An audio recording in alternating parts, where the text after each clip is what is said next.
Hello everyone, welcome to Warval. Hope you're all well and good. Um, I've had a comment on last video, just wanting to know about running DCC and DC together and the challenges of it. That's from Charlie McGovern. Hello, how are you? Hope you're okay. Um, I'll just go through it. I'm no electrician or anything like that, or electronics expert, but I'll tell you how I've done it, and it's been running like this for 3 years, and it all seems fine. So here we go. I'll try and explain it as best I can. I've got 4 tracks, all in a loop. They're all looped around, and then I've got the yard as well. The yard is solely DCC, and track 1 and track 4 are DC and DCC at the flick of a switch. Tracks 2 and 3 are both DCC all the time. So DCC, DCC, DCC, DCC, flick a switch, and I can have that as DC, I can have that as DC, I can have them independent as well, so I can have that as DC on its own and all the rest of them DCC, or vice versa with that one. Hope you're with me so far. How I did it was, I've got the Gauge Master controller, and that's obviously a 2-track one, so I've got 2 outputs for DC and a 12-volt output uncontrolled and a 16-volt AC. I think that's right, on back of it. 12-volt uncontrolled I'm going to use to power my lights. The 16 is what's using to power my points. I'm using that to power all the point switches. So none of my points on my layout are digital, or DCC should I say. Reason for it were, I did have them DCC, but the equipment I were using, even though it is good, it seemed to be a real faff in wiring it up, and then when one would go wrong, it were another faff to try and fix it. It meant swapping things out and swapping new things in. So I just thought, no, I'll go back to how it should be, how it used to be, how it were designed in old days, and you just straight off your controller, straight into your switch, straight to your point motor. That's it. And I like the fact that I can pull my levers.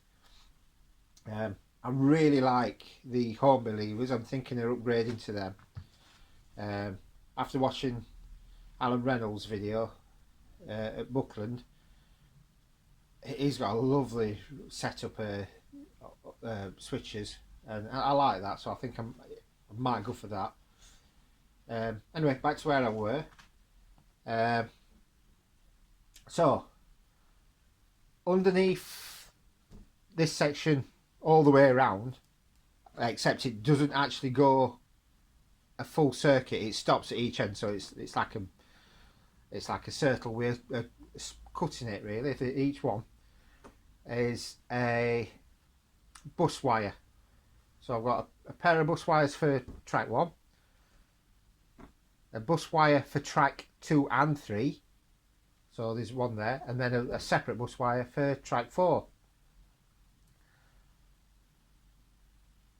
The bus wire feeds from my controller, my Gauge Master controller, and from my NCE.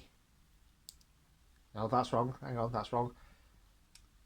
It comes from me. It's fed from my Gauge Master controller and from the bus of tracks 2 and 3. into the a double pole, double throw switch. If you can see there, there's 6 terminals. So on this terminal, can I get that into view? On this terminal, these two here, that would be a feed from DCC. Can be anywhere. It can be from straight from your DCC controller, or anywhere off your track. Just take it straight from your track, for the one that's in use all the time. And on the other side, on these two, it's from my Gauge Master DC controller.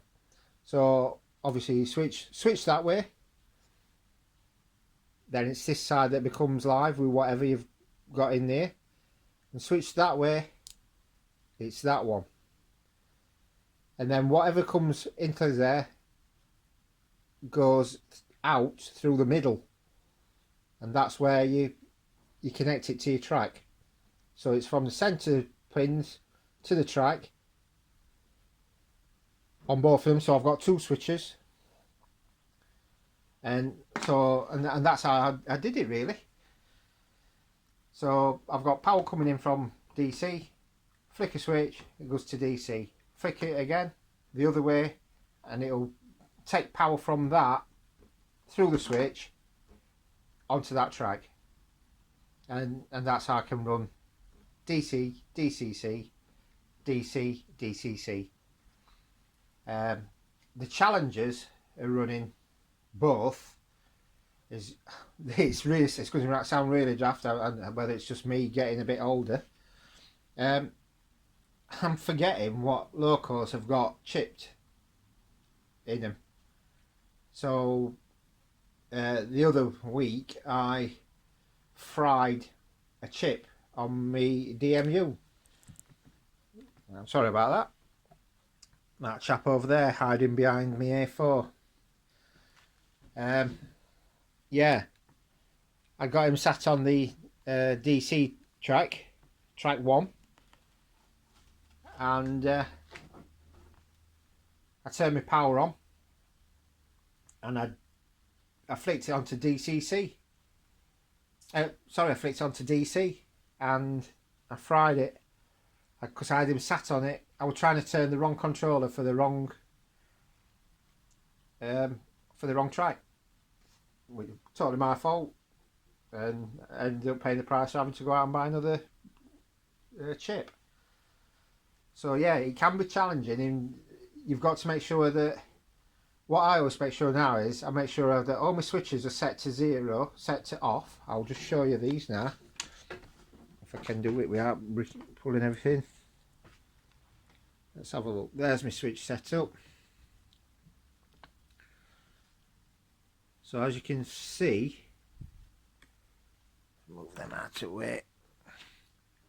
Track 1, oh, by the way, track 2 relates to track 4. It's just how I did it in my head when I was wiring it up at the very beginning. So yeah, track 1 up will be DC, and down towards me is DCC, and same with track 2. Both these two go to correspond with each one of these. So track 1, track 1, track 2, track 2, coming out at back at system. From a DCC feed, because the whole circuit is all DCC, I've just took it straight from tracks 2 and 3, from the centre bus. So I've only got 3 buses under there for 4 tracks. So and that's how I do it. And the other switch, the main and test, that's just fed DC, C, and that goes to my main, or I can switch it other way and it goes to my test track. And that's how I do that. So yeah, it allows me to have, if I've got a new loco and I've not put a chip in it, it allows me to run it and run it in, and then I can put a chip in it, and then I can put it on any tracks I want, and really that's it really. I've just thought I'd share with you how I did it, just because someone wanted to know. That's all, really. I've not done much on layout as such. I'll just show you what I have done. Don't think you're going to see it. I'll just take out carefully. Oop. I'll just take out there. You might not see it. I have put lights. Yeah, you can't see it, it's too dark. I've put lights in those houses there. That set of 8 houses. I've done a bit more on this fence next to the graveyard. And I've just got to put I'd like a garage. I'm going to put a garage in. I think I might scratch build a garage in that. I'm sorry if the screen juts in and out. It's just this phone, it's really finicky with camera. It seems to be awful unless it's stood perfectly still. So I hope I've explained it. Yeah, it's really handy to be able to do both. That way you can run train. I can run a train down up the line and down line. So if you have got DC, you can have it up or down. But then once you've had it chipped, or if you don't want to chip it, you've still got that freedom to move it. Just be careful when you're doing your program selection, your track selection, that you've got your right setting. Otherwise, you can fry your chips. And as I say, the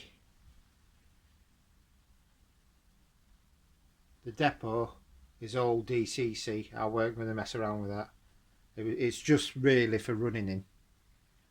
So, hope you found it interesting. Like I say, it's if you have any questions, any queries, let me know, and I'll see if I can do you another video. I have rushed this video, by the way. I've had a shattering day at work, but if I say I'm going to do something, I'll try and do it. So, all the best. Look after yourselves. Stay safe, and I'll see you on the next one. Bye.